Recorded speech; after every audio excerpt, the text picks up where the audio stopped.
This presentation will be conducted by Sebastian Buczynski, another person from STX Next, a senior Python developer, currently working on the block trade project. Another person who I am personally grateful for the work on our blog. If you haven't noticed already, I work in marketing. The blog is my responsibility. My name's Kuba, by the way. So Sebastian has been contributing to the blog. He's our resident expert on Python frameworks. We have a post about Python web frameworks, and every few months we get a comment saying, could you add this framework and that framework and another one? And Sebastian is always there to step up to the plate and help us update our information. I also wanted to share a number with you. That number is 81.9 requests per second. I checked the article about serverless. So you have to get that many requests every second of every day to actually hit the breaking point between AWS Lambda and the other services like infrastructure as a service. Just to follow up on what Wojtek Lichota was talking about earlier. And I'm mentioning this because our presentation by Sebastian will actually be about serverless on Cloud 9 of scalability. Are we more or less ready? Okay, last. Great. Well, not that great. Should I tell a joke? Please. Oh, that's great. 1, 2, 3. No. Yeah, Matthew Harris, who's currently going to the photo shoot. Have fun. He's asked me specifically to prepare. It's not a Canadian joke. Don't worry. Okay. Great. He asked me specifically. He's been asking for weeks. Do you have a joke for the summit? Do you have the joke for the summit? Has he left? I don't. So I guess if we're about ready, yes, perfect timing. Please give it up for Sebastian Buczyński.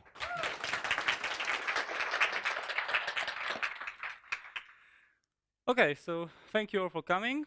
I'll be speaking some more about serverless, but from a bit of different perspective, namely the theory, bad use cases, good use cases, and so on. Thanks, Kuba, for introducing me. I have only a few words to add. So first of all, I write a blog under breadcrumbscollector.tech. I'm writing a book on clean architectures in Python right now. My Twitter handle is @enforcerpl, and my professional experience spans more or less 7 years. And if I were to name one thing that I have learned over this time, this is that the IT is a funny industry of many buzzwords that are popping out like popcorn every year. And then everybody are like, ooh, what just happened? What's the meaning of this new technology? Do I have to learn it? What does it make to me? And I'm here today to demystify one of them, the serverless as a word. So we know the most important facts already, that there are always some servers, and that it means that you have to go to the cloud. But who actually reads something more in depth about serverless before Wojtek's presentation? Okay, so it's one guy. And who wrote a project, except Wojtek? No, no one. So I did, and I have some conclusions to share.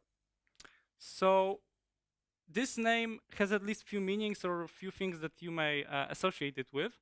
So, of course, these are cloud providers that you run your serverless on.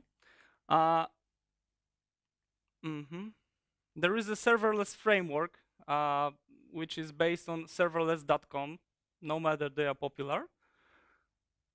But the thing I wanted to actually focus on is the general idea and approach to development. How to apply it, really, to reap all of its benefits.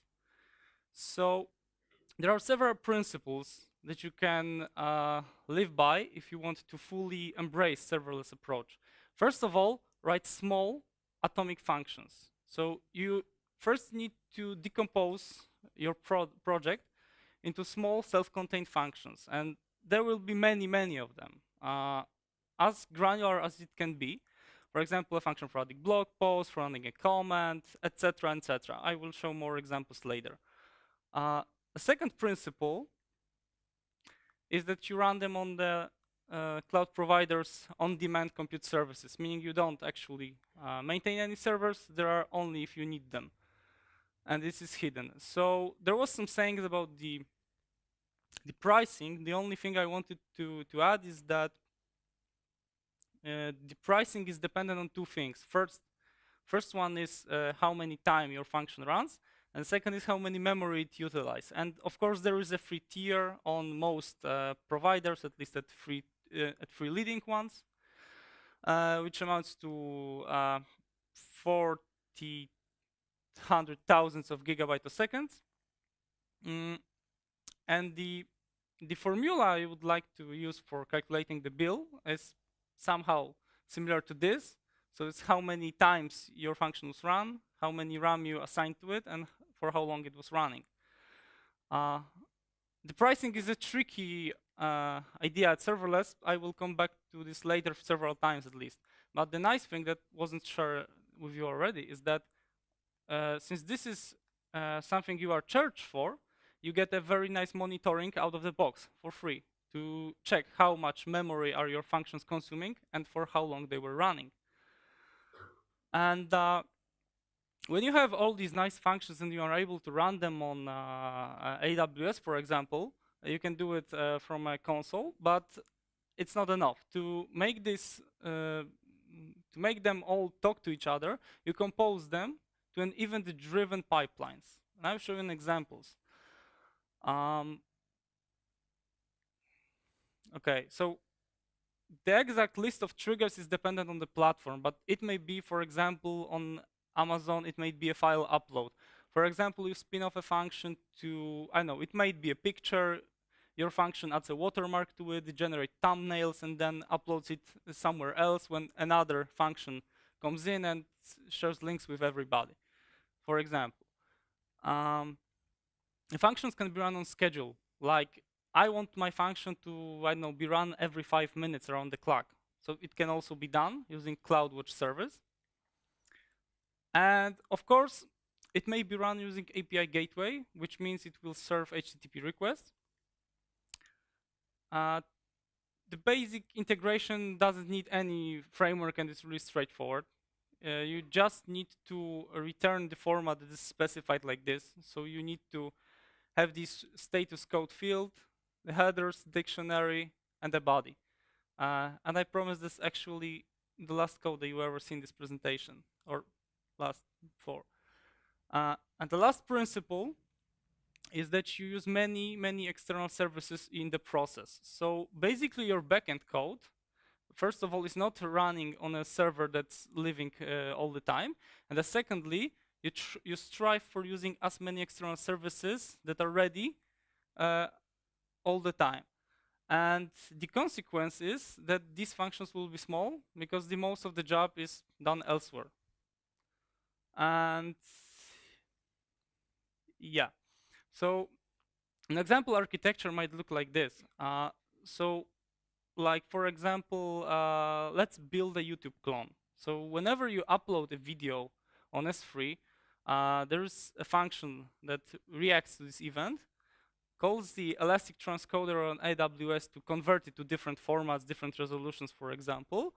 And after it's finished, this information can be propagated further to people that listen to it through Firebase and so on. And now, some folks do really think that if they take their monolith Django application, wrap it with Zappa, and put it on serverless, and put a good old MySQL behind it, they are serverless. No, you're not actually. Okay. No. Okay, so do it now. No, you're actually not, because there is much more to it, and the serverless is so much deep in concept that actually by using this approach you are only fulfilling like 2 first principles, and there's much more to it. That's just the tip of the iceberg. So you want to compose your little functions as event-driven pipelines to actually get what you need and make this whole solution scalable. So an example application might look like this. So in my Scrum team, we are very concerned about monitoring our outcomes, reacting to some obstacles that occur. And to do it right, we have to measure and monitor many things. Like, for example, if some tasks remains in testing stage for longer than 2 days, this is a serious problem. So of course, I don't want our product owner to stare at Jira all the time, because she has better things to do, and I also don't want to do this. So maybe let's write an application. So Jira has this nice feature of webhooks, meaning that you can specify on what certain events in a project you want to send an HTTP request on a given address. And that's exactly the point I leveraged to build a serverless solution for that. So it will work like this. Whenever someone updates an issue like moving from status 1 to status 2, I will send their HTTP request to the cloud. I will spin off a Lambda function to check which issue was that, save it to the Firebase, which will then, via WebSockets, notify a web browser. And it can this information will be also available if I open the page later. So I actually built this solution. I could do the live demo, but I won't. So I recorded a video to demonstrate how it might work, how it feels.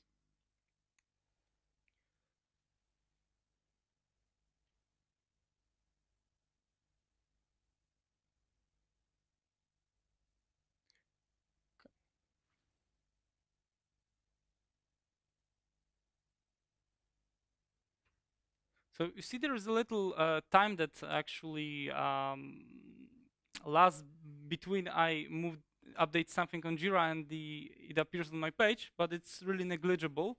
I believe the vast amount of it is caused due to so-called cold starts. So for example, when I first invoke a Lambda function that wasn't invoked for a long time, and it needs some time to load into memory and so on. And later on, it will be a bit faster.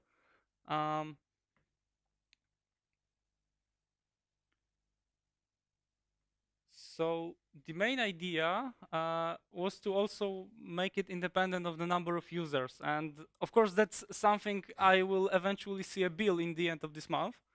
But this is what cloud gives me, and it's promised me because I am unable to check it with two browsers.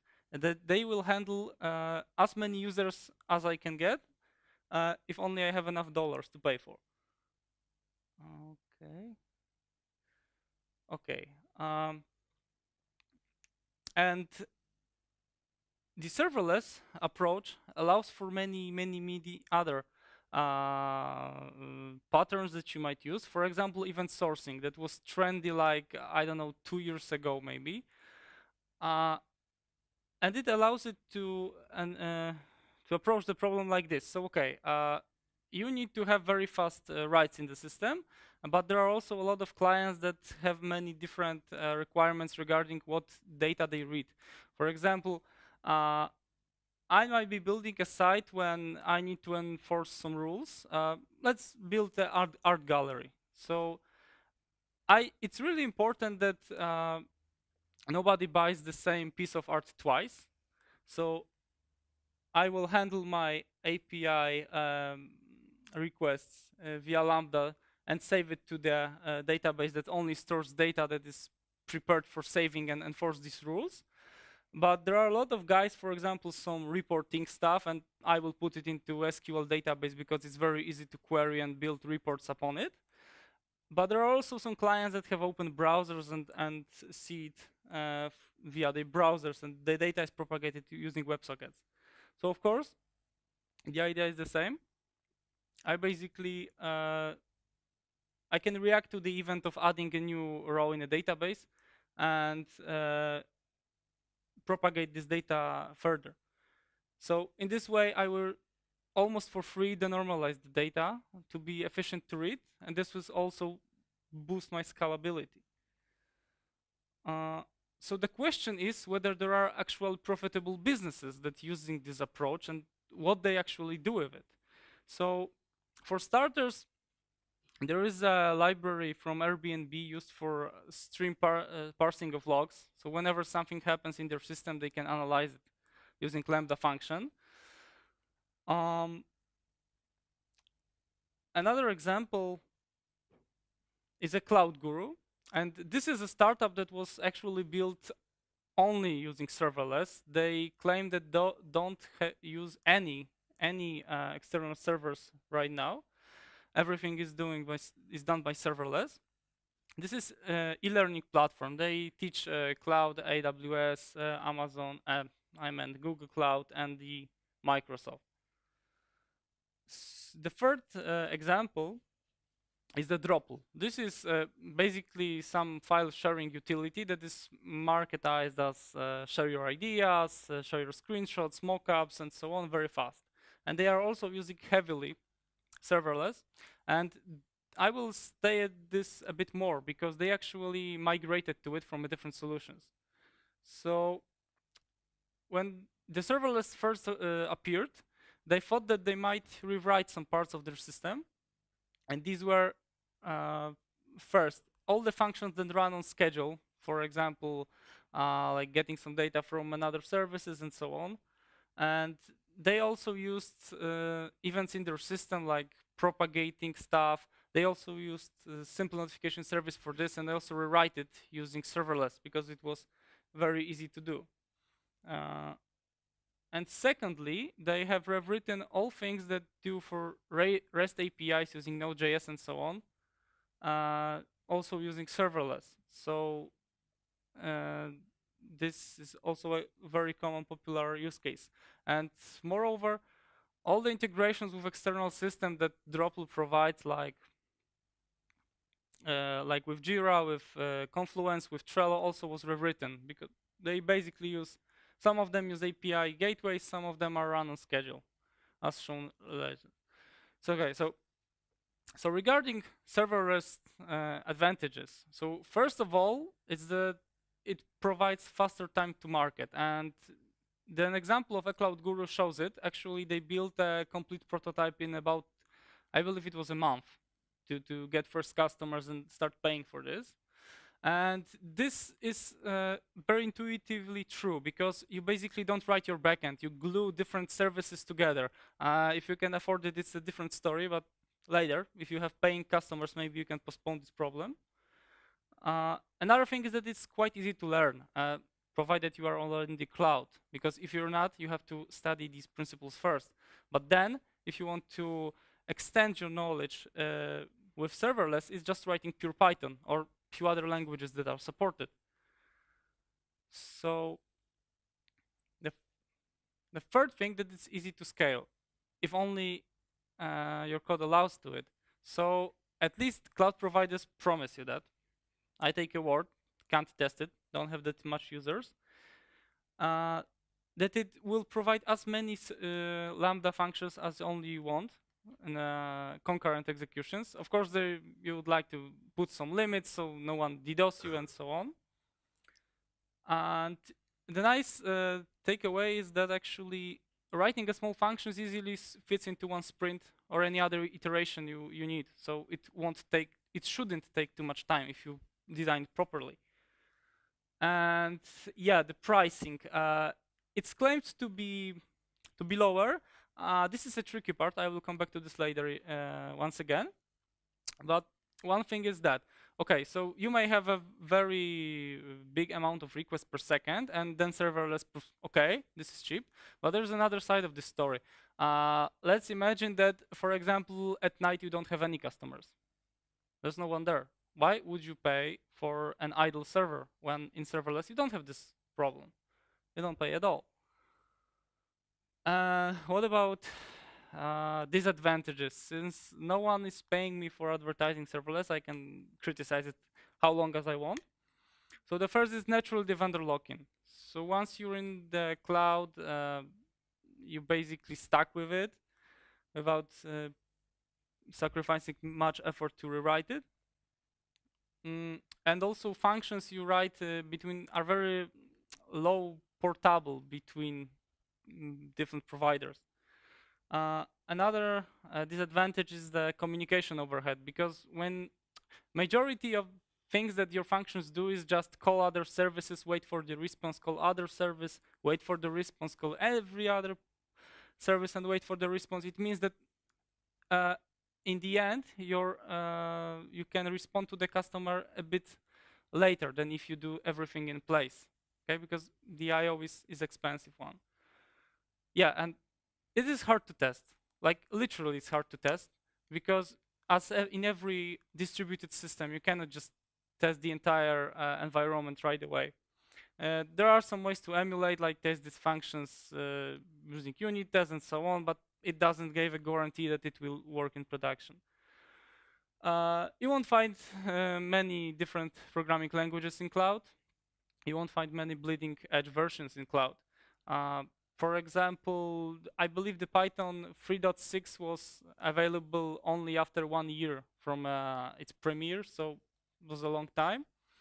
The newest Node.js is 8.10. Even though it's LTS, I believe it's some kind of ancient to JavaScript guys because everything changes over and over. And yeah, the pricing shows up again. I will also come back to this later. So it's both advantage and disadvantage. It's very hard to tell. So the tricky part, serverless, the pricing, it's not about serverless itself because the functions are cost efficient if only you apply them properly. The problem is that you actually want to do anything with Lambda. You need a ton of other services to actually make something that works. Okay, so you have your cloud functions, you can run it and nobody will see the results. So let's put it maybe on the REST API. Okay, you have the API gateway. And the fun fact is that actually, if your requests are not so long, that you will pay more for the API gateway than for the serverless AWS Lambda itself. Okay, so you want some logs? Yeah, we have CloudWatch service. Pay us extra dollars. Do you want some authentication maybe to not write it itself? Yeah, sure, we can provide you with that. Pay extra dollars for that. And maybe there are some things that cannot be done using serverless, like Websockets. Yeah, there are external services for that. Give us extra money. When it comes to actually what are good use cases, apart from that I already presented, mostly static pages like e-commerce can be very easily migrated to serverless approach. Another is IoT. Whenever you deal with a large number of different devices that all will be storming your endpoints, it may also be done. And another actually nice feature would be to use it for some actions that users pay for. For example, you sell ebooks, but you don't want to give away these ebooks without some watermark that this one was generated for Sebastian Buczynski and so on. So instead of letting it to fall into some queue and I don't know, wait several minutes or so to get it available, you can put it in serverless because there's something that someone actually already paid on. So if there is some action that I know, maybe you can put some your business model on it, like if you got a premium account, you do not wait in queue, you just get results immediately and so on. That this also might be a very good use case. What about bad use cases or the things that serverless is actually not even applicable for? So first of all, WebSockets. On any other services that use long-lasting connections. This can't be done because your functions dies immediately after it produces a result. It's counterintuitive to keep it alive if you need it. Of course, this can be mitigated using specialized services, but that's more cost to it. If you deal with unstable APIs of your clients that respond to you randomly, or it takes a long time for them to respond, that also serverless may not be cost efficient because you basically pay for nothing, for waiting that may eventually have not succeed at all. And to mitigate this, you would introduce some timeouts and so on to get this right. And yeah, so another thing that was mentioned a bit previously was about timing. Yeah, so if you really if you really care about every millisecond that your client wait until you return a response, that this may not also be for you, because by design you will ask a lot of different external services to produce an actual result. So in summary, this is not a silver bullet, but the approach itself is very attractive. It actually lets you mitigate the cost you actually shouldn't be allowed to pay for. And there are already profitable businesses on it using this approach, and this might be a future, provided you actually are not bound by some laws that you can't put your customers' data in the cloud and so on.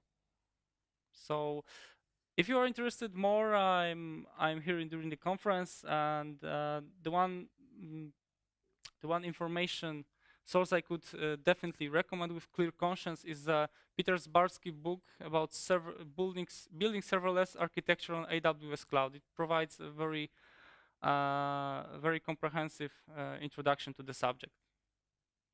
Okay, so that's all from me. Okay, let's thank Sebastian.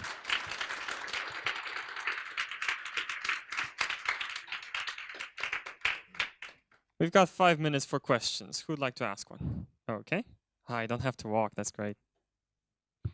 Okay, I have a question about development process. Can you tell more how does it look like? For example, does every developer has to create his own account, and after each change in the function, does he has to upload it to the AWS, or maybe there's some kind of emulator? And also, maybe is it possible to test-driven development only? How does it look like?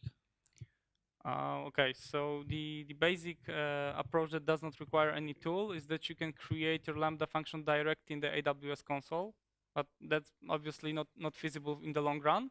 But the feedback loop is quite fast, because after every change you can save it in the top right bottom of the screen and immediately run it using prepared before events and so on.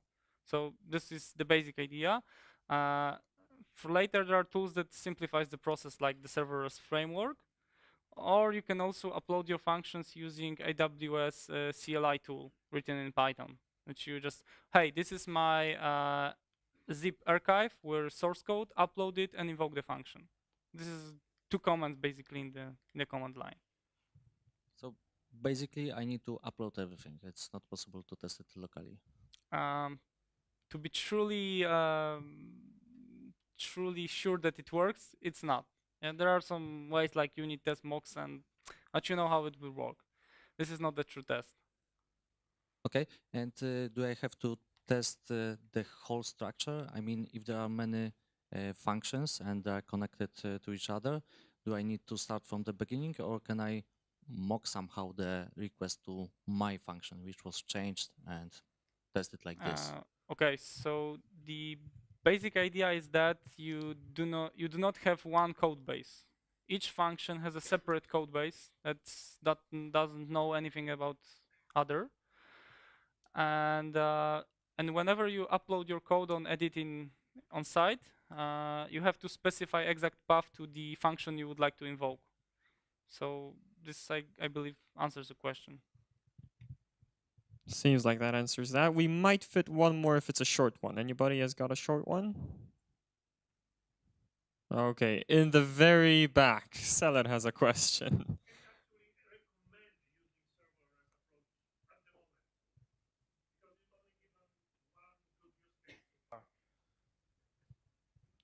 So can you actually recommend serverless to use it at this moment? Okay, so it depends on your problems. Yeah, if you have one that actually fits. If I were to, like, I don't know, quit the job tomorrow and start a new project and spin off a startup, I think I would go for serverless, at least for starters. I believe that answers the question. Very well, let's fit in one more final question.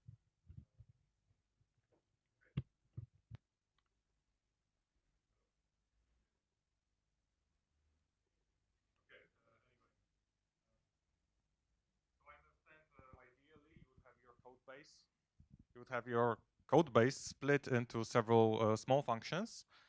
But if I wanted to, for example, have something bigger, like a single page app that's server-side rendered, would that be a good use case of serverless, or would the downsides be too much? For example, the time to spin up the instance, would that be too much of a downside? Okay, so basically the more code it works a bit worse, but that's not a bad use case. Basically you can still, and maybe you should even, maintain one code base at once, but this has to be somehow built into the process of deploying this into the cloud, because every function, not in code but function in the cloud, knows nothing about any other. So they had to be managed manually how to update each one of them.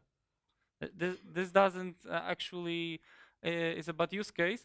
You have to remember that if only the overhead of having this, I don't know, maybe framework even beneath, is not causing your function to execute more than 100 milliseconds or more. So for example, without a framework, your function runs half a second. With a framework, it likes half a second and 50 milliseconds, and it's fine. So Okay, but then things like... If I may, we're actually out of time. If you could continue this conversation during the break, that would be great. Thank you very much. So one more round of applause for Sebastian.